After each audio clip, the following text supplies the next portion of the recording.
कहानी राजा हरिश्चंद्र की कहानी ऐसे स्टार्ट होती है। पहले तो उनके बारे में बताया जाता है कि वो कैसे इंसान है। उनके बारे में ये बताया जाता है कि अगर उनके दरबार में कोई भी आता है, धन दौलत किसी भी चीज की मांग करता है, वो तो उनकी इच्छा जरूर पूरा करते हैं। तो यही बात स्वर्ग लोक में चल रहा था ब्रह्मा जी के सामने। बट उसमें से एक ऋषि मुनि जी थे जो उनको विश्वास नहीं हो रहा था कि कोई इंसान इतना अच्छा कैसे हो सकता है इस जमाने में भी। लाइक वो जमाना था सतयुग जो भी होगा, पर भी बट उनको विश्वास नहीं था कि कोई इंसान अपना धन दौलत किसी और को दान ऐसे दे सकता है। ओके है तो बट एक तरफ एक ऋषि मुनि थे, वो ऐसा मतलब विश्वास था उनको, एकदम कंफर्म है कि वो इंसान ऐसे ही है। उन दोनों में इसी बात पे शर्त लगी कि अगर राजा हरिश्चंद्र अपना दान दे देते हैं और दूसरे तो अगर दान दे नहीं दिया तो जो उनकी पूरी विद्या है ना दूसरे ऋषि मुनि की, वो उनके पास चली जाएगी। और अगर उन्होंने दान वान दे दिया, कंफर्म होगा कि वो एकदम अच्छे इंसान है तो उनकी विद्या दूसरे ऋषि मुनि के पास चली जाएगी। इतने तपस्या पैसा जो किया था उसका, तो जो एक ऋषि मुनि थे ना, उनका वो बोले कि मैं जाके उनकी परीक्षा लूंगा और मैं साबित करके दिखाऊंगा कि कोई इंसान इतना भी अच्छा नहीं हो सकता। कौन से थे? महर्षि विश्वामित्र। महर्षि विश्वामित्र वही आए थे परीक्षा लेने राजा हरिश्चंद्र। अच्छा पहले वो भेष बदलकर उनके पास जाते हैं। अच्छा उनके दरबार में कि उनको एक घड़ा सोना चाहिए। ओके 100 सिक्के होंगे सोने के, ऐसे ही कुछ चाहिए उनको। यस और उसके बाद वो मान तो जाते हैं कि हाँ अभी लेकर जाओ, बट वो बोलते हैं मुझे आज नहीं, मैं 2-3 दिन बाद आऊंगा तब मेरे को देना वो घड़े भर सिक्के। तो वो हरिश्चंद्र जी मान जाते हैं कि ठीक है मैं 2-3 दिन बाद आपको दे दूंगा जब आप आएंगे। तो उसके बाद उसके दूसरे दिन उनको सपना आता है, एक रात में सो रहे थे तो उनको सपना आता है पूरा प्रॉपर्टी उनका मानते हैं ना। अच्छा मत बोल, मैं बाद में पूछूंगा तुझसे कि अंजलि ने क्या बोला, वो बताना पड़ेगा पूरा। वो उनको ही दान कर देते हैं। तो अब राजपाट तो पूरा छूट गया उनका।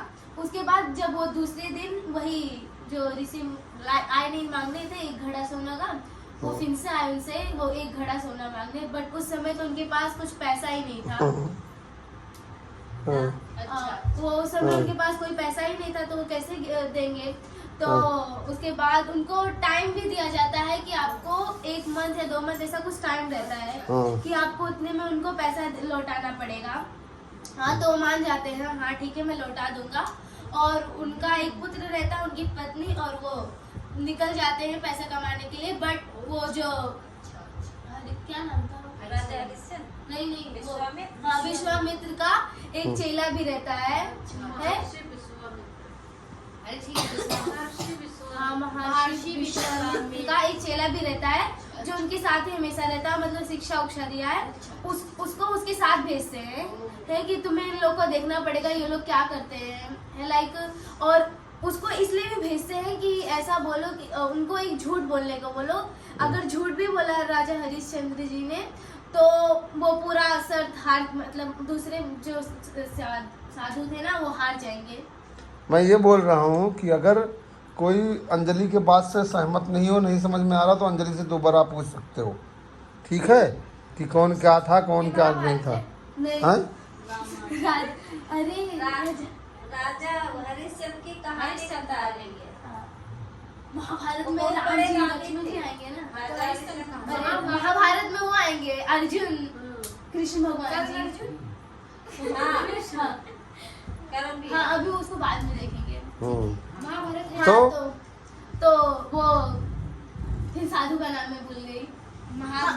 विश्वामित्र का जिसे शर्त लगा था ना, अगर वो विश्वामित्र जी ने ये भी बोला था कि लाइक उनके बारे में ये भी बताया गया था कि हरिश्चंद्र जी झूठ नहीं बोलते, अगर उनके दरबार में कोई आए तो कुछ भी वो दे सकते हैं, ऐसा था। तो वो वापस नहीं तो वो उनको इसलिए अपने चेले को भेजते हैं कि ऐसा कुछ करे कि हरिश्चंद्र जी एक झूठ बोल दें और वो सब जीत जाए, तो इसलिए उनको भेजते हैं। तो अब वो लोग तो अब उन लोग के रात से भी चले गए क्योंकि उनको पैसा कमाना था, उसको देना भी था।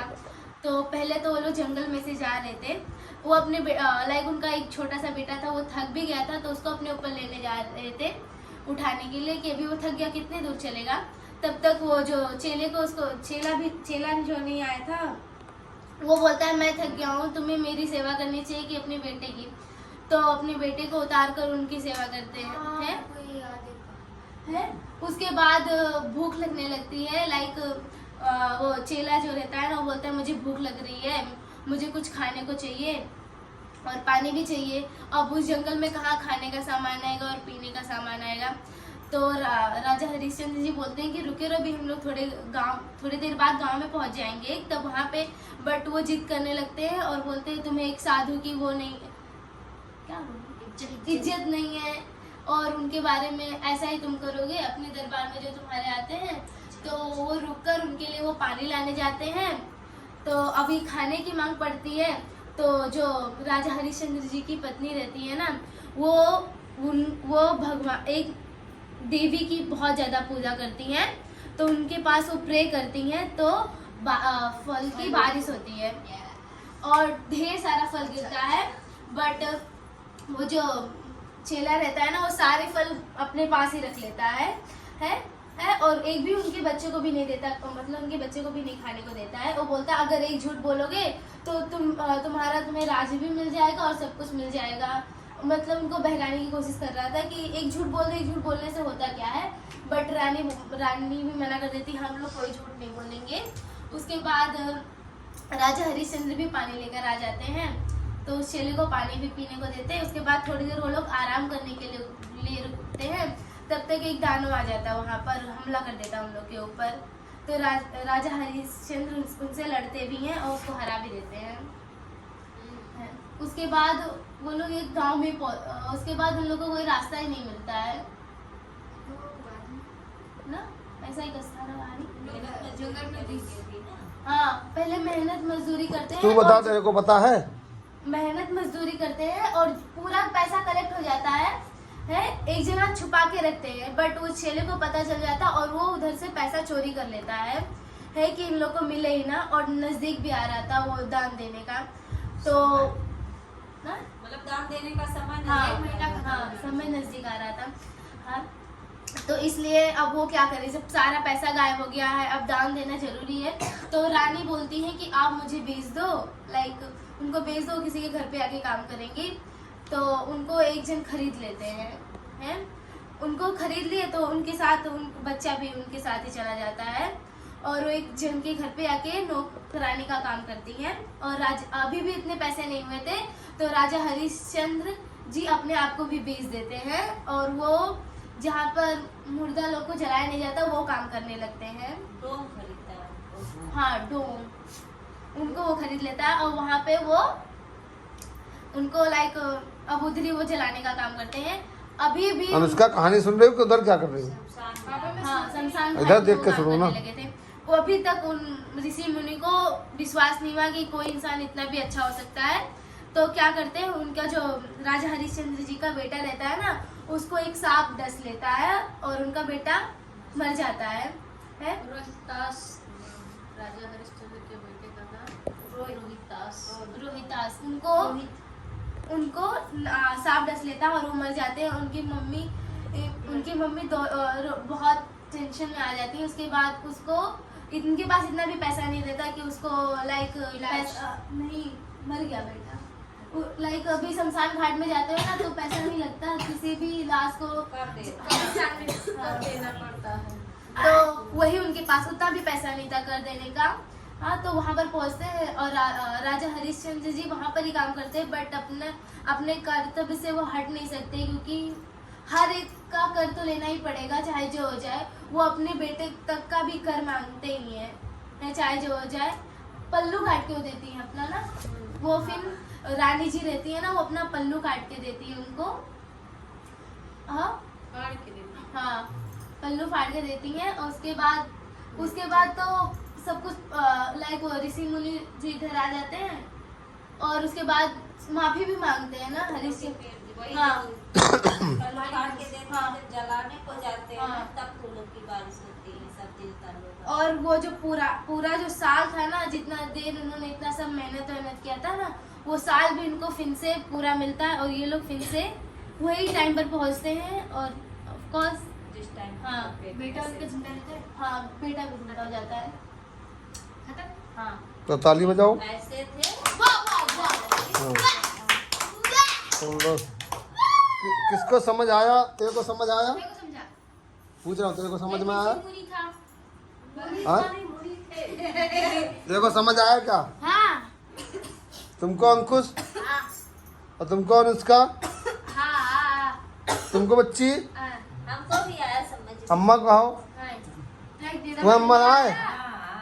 बताओ, चलो तू बताओ, काओ काओ कहीं नहीं। बताओ हाँ बताओ बताओ काओ कहीं नहीं अंजलि, दादी तुम्हें समझ में? राजा हरिचंद प्रताप भी ऐसा धर्मी पहले ना रानी बिलिक बिलिक कर है कठिन दुख वही ना। मुझे उसका गाना अच्छा लगता है हाँ? राजा हरिश्चंद्र जी अपनी कहानी का पूरा गाना काओ कहीं? करा लिंदा तो वो रानी रोत रहे। हाँ कहे रोत रही? उनके पास कुछ नहीं तो था वो देने कर को, मांगत तो रहा कहेंगी बपुआ ना। नहीं। हाँ। उनका बच्चा आ गया तो तब रोई। बहुत रो रही थी उस तो वो टाइम लास्ट पे, ईयर बुरा आई आ फोन रहा था। करके रही। मैंने जब देखा हाँ बगैर करा ली। मैंने भी देखा तुम्हें क्या बताई रहा? मैं उसके बाद जब देखा था तब जाके बताता चले जाते हाँ?